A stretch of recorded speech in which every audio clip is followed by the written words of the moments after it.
Olá, queridos irmãos e irmãs, que a paz de nosso Senhor Jesus Cristo, o amor de Maria, envolva cada um de nós e nossas famílias. Nós estamos reunidos em nome do Pai, do Filho e do Espírito Santo. Amém. Amém. O tema de hoje será: quem nos separará do amor de Cristo? E para que possamos falar sobre o tema, faremos a leitura da carta aos Romanos, capítulo 8, versículo de 35 a 39. Pegue a sua Bíblia e nos acompanhe. Quem nos poderá separar do amor de Cristo? A tribulação, a angústia, a perseguição, a fome, a nudez, o perigo, a espada? Como diz a Escritura, por tua causa somos postos à morte o dia todo. Somos considerados como ovelhas destinadas ao matadouro. Mas em todas essas coisas somos mais que vencedores por meio daquele que nos amou. Estou convencido de que nem a morte nem a vida, nem os anjos, nem os principados, nem o presente nem o futuro, nem os poderes, nem as forças das alturas ou das profundidades, nem qualquer outra criatura, nada nos poderá separar do amor de Deus, manifestado em Jesus Cristo, nosso Senhor. Quem poderá nos separar do amor de Deus, a não ser nós mesmos? São Paulo escreve essa carta para a igreja de Roma, uma igreja que vivia na Roma Babilônia, governada pelo Império Romano, onde a promiscuidade reinava. Então, aqueles católicos do primeiro século viviam no meio de perseguições, de mortes por espada. Então, eles viviam numa situação onde estavam colocados à prova em todos os momentos. Então, São Paulo nos diz: não importa como o povo ao redor de você viva, se você é católico realmente, se você vive nos sacramentos, nada nos separará de Cristo, a não ser nós mesmos. Nem o diabo tem poder para nos afastar de Cristo, pois o próprio Jesus Cristo Eucarístico, o Senhor da vida, ao comungarmos dignamente, ele nos dá força para resistir às tentações. Então, se nós resistimos às tentações do diabo, nós permanecemos santos diante de Deus, o adorando na Eucaristia, como os apóstolos adoraram Jesus. Então, tudo o que tem no mundo é do mundo. Tudo que tem na igreja é de Deus, porque a igreja é santa.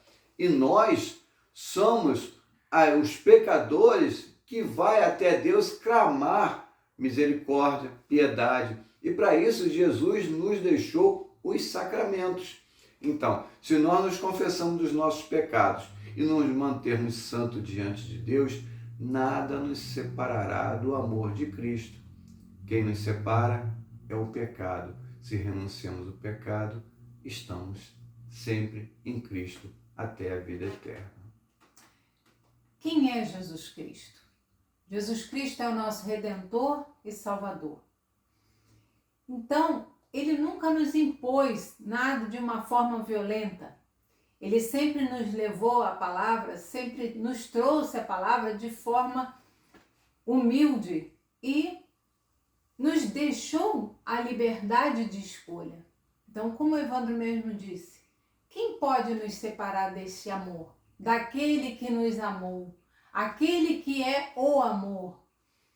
Nós, pelas nossas atitudes, nós plantamos e nós colhemos. Quem poderá nos separar? Quem poderá nos tirar da presença de Deus? Nós. Nós temos que pegar esse domingo, reler essas leituras, leia o Evangelho, leia a segunda leitura, a primeira leitura, e veja aquilo que Deus quer falar conosco, que quer tocar o nosso coração. Todos os dias, como diz Paulo aqui, nós estamos postos à morte, como ovelhas destinadas ao matadouro. Por que isso? Que estamos destinados à morte? Existe a morte espiritual, que nós podemos estar, né, sujeitos a estar em tentação, ou como se diz, o mundo, né, durante o dia nos leva a cometer pecados que nos separam de Deus, nos afastam de Deus. E nesse momento nós caminhamos para uma morte espiritual. Então nós estamos nessa luta o dia inteiro contra essa morte espiritual, porque a gente não sabe a hora que a nossa morte vai chegar. Então, a nossa luta é diária, é a cada minuto. E existe a morte física, real, que nós católicos que nos colocamos, damos o nosso sim, nos colocamos na presença do Senhor, reafirmamos todos os dias a nossa posição cristã, estamos sujeitos também a essa morte. Como essa semana nós tivemos a notícia de um padre que, após celebrar 100 e poucos batizados, no dia seguinte ele foi assassinado por inveja, né? Por que Cristo foi crucificado? Por inveja, porque as pessoas não aceitam aquilo que Deus prega, aquilo que Jesus trouxe como boa nova. Então, nós temos que refletir o que nós escolhemos para a nossa vida. Isso aqui que é passageiro, porque tudo isso aqui passa. O meu casamento com Evandro, os meus filhos, aquilo que possuímos, tudo isso é passageiro, porque na hora da morte nada disso a gente leva. Mas levamos aquilo que escolhemos fazer durante a nossa vida. As nossas opções, os nossos ideais, as nossas orações, os nossos pensamentos, isso nós carregamos. E isso que será a nossa bagagem que nos levará para onde? Para uma vida eterna junto de Deus ou uma morte eterna fora de Deus, apartados dele, afastados de Deus. Então, que hoje nós possamos fazer essa reflexão, possamos parar e meditar. O que estamos fazendo de nossas vidas? Destinamos horários para oração, para reflexão, para fazer um levantamento do nosso dia, para ver onde falhamos, onde erramos, para que possamos nos corrigir e pensar: Jesus se agradou dessa atitude que eu cometi? Das palavras que falei? Daquilo que não falei? O que estamos fazendo? Como foi o meu dia? Como foi o meu dia com aquele que vive comigo, que passa o dia inteiro comigo, aqueles que nos encontram na rua, aqueles que Deus nos envia durante o dia, confiando nas nossas atitudes, naquilo que Ele crê que nós vamos falar, que nós vamos conversar. Nós nos omitimos? Nós falhamos? Ou falamos de forma errada? Então, é a isso que Jesus nos chama, a essa liberdade de, por amor, fazer aquilo que Ele nos convida a fazer. Porque nada tem que ser feito por obrigação. Cumprir os 10 mandamentos não é por obrigação. Eu tenho que fazer isso. Não! Eu faço porque eu entendo, eu acredito que isso é o certo a ser feito. Eu faço isso por amor a Deus, porque eu creio verdadeiramente em Deus. Eu creio verdadeiramente na Santíssima Trindade. Eu creio verdadeiramente na única a igreja que Jesus nos deixou.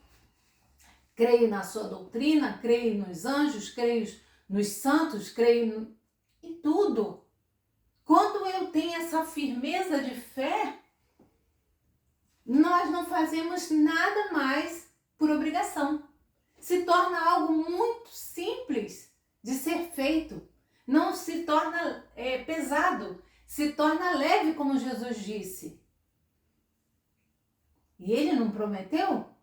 Venha a mim, que o meu jugo será... como é? Mateus 11, 28. Meu fardo é leve, meu jugo é suave. é leve e é suave para aqueles que conseguem compreender. Mas para aqueles que não conseguem é pesado. Sim. Ir na missa é pesado.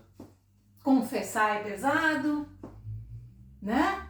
Deixar de cometer pecados é pesado. Fazer adoração. Ser fiel é pesado.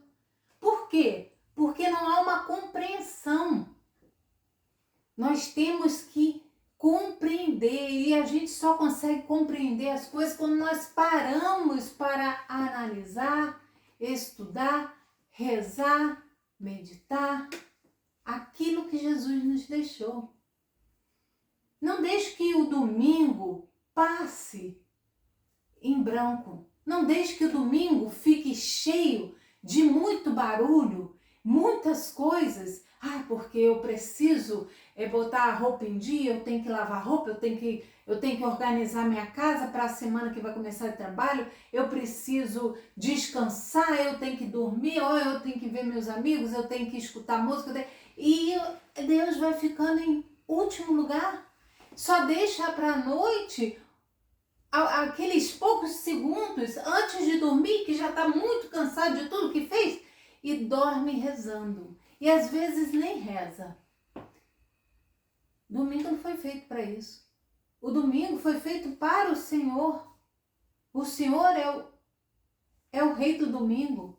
O domingo é de Deus. O domingo é do Senhor. Então, é para você meditar. A semana começa com a missa, com essas reflexões, para que possamos ser pessoas melhores e que possamos começar bem a semana. Então, hoje eu convido você a ler novamente essa segunda leitura e meditar. Olha como é que Paulo fala. Estou convencido que nem a morte, nem a vida, nem os anjos, nem os principados, nem o presente, nem o futuro, nem os poderes, nem as forças das alturas e das profundidades, nem qualquer outra criatura, nada nos poderá separar do amor de Deus manifestado em Jesus Cristo, nosso Senhor. Deus nos ama o tempo todo, até quando estamos no pecado. Ele nos ama. Ele não ama o nosso pecado. Ele abomina o nosso pecado. Mas Ele nos ama profundamente, tanto que Ele deu o seu próprio Filho para a nossa salvação e redenção. Mas o nosso amor é que é falho. Vocês já pararam para pensar a dor que nós causamos a Deus todas as vezes que nós vamos de encontro àquilo que Ele nos deixou e o que Ele nos aponta como certo, como que o agrada? Tanto que no final Ele já não aceitava mais as ofertas, não preenchia mais a questão das ofertas de animais, de nada, porque já não agradava em nada. E aí Ele manda o seu Filho. Se Ele deu o seu próprio Filho para a nossa salvação, foi a última oferta, o Cordeiro imolado, e nós ainda continuamos falhando, o que isso causa no coração de Deus? Quando eu penso que eu posso causar uma lágrima que caia dos olhos de Deus, eu fico muito entristecida e envergonhada. E peço perdão, procuro a confissão e me comprometo, Senhor, não quero mais pecar.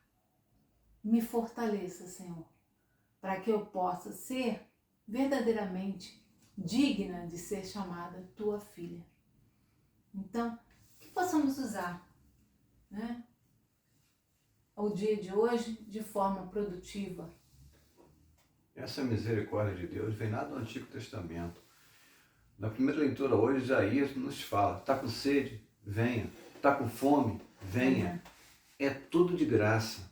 Porque o próprio Deus se fez homem e nos deu o seu corpo e no seu sangue. Não gaste o seu salário com nada, a não ser com o pão vivo que desceu do céu, que é o nosso Senhor Jesus Cristo. conforme o Salmo também nos fala da Eucaristia. E Jesus hoje faz o milagre da multiplicação dos pães. Sim. Quem viu aquele milagre? Quem foi atrás de Jesus? Quem comeu aquele pão do milagre? Quem estava lá com Jesus. E do mesmo modo, hoje, só quem vê os milagres de Jesus é quem o procura. Quem valorizou aquele momento, né? Conseguiu abandonar tudo e segui-lo. Só quem come o pão vivo que desceu do céu para ter a vida eterna é quem vai na missa. Em João, capítulo 6, quando Jesus fala: quem não comer a minha carne e não beber o meu sangue não terá a vida eterna. Os discípulos que estavam ali com Jesus, como nós hoje estamos na missa, falaram: quem pode escutar um ensinamento desse é duro demais. E aqueles discípulos abandonaram Jesus. Jesus virou para os apóstolos e perguntou: vocês também querem ir embora? Quem não quer a vida eterna e quer sair da igreja, Jesus faz igual Judas. Falou para Judas: vai, faz o que tem que fazer. Você quer viver no mundo? Vai. Porque o amor a Deus tem que ser acima de tudo. Ele não se impõe. Não. Né? Tem que ser de coração. O amor tem que ser natural, tem que ser uma coisa simples, né? Não é forçado. Né? É isso que Jesus quer. Então, aqueles que saem da igreja renunciaram a Jesus, escolheram: eu não quero ir para o céu. Mas aqueles que estão no mundo, que não conhecem Jesus, ele nos mandou anunciar o Evangelho. E é isso que nós estamos fazendo aqui, anunciando. Aqueles que são ovelhas de Cristo, que escutarem, que voltem para Cristo. Aqueles que não são ovelhas de Cristo, vão escutar, vem o diabo, rouba o que está no seu coração e ele continua no mundo. Então, nós perseveramos na igreja, tem aqueles que perseveram no pecado, mas estão na igreja à procura de quê? Da salvação. Que Deus tenha misericórdia, que possamos viver até o dia que possamos nos confessar santamente para entrarmos no seu reino, unidos a Deus em Jesus Cristo Eucarístico. Por quê? Nada mudou desde Pentecostes. Nós estamos reunidos em nome do Pai, do Filho e do Espírito Santo. Amém. Uma boa semana para todos. Boa semana.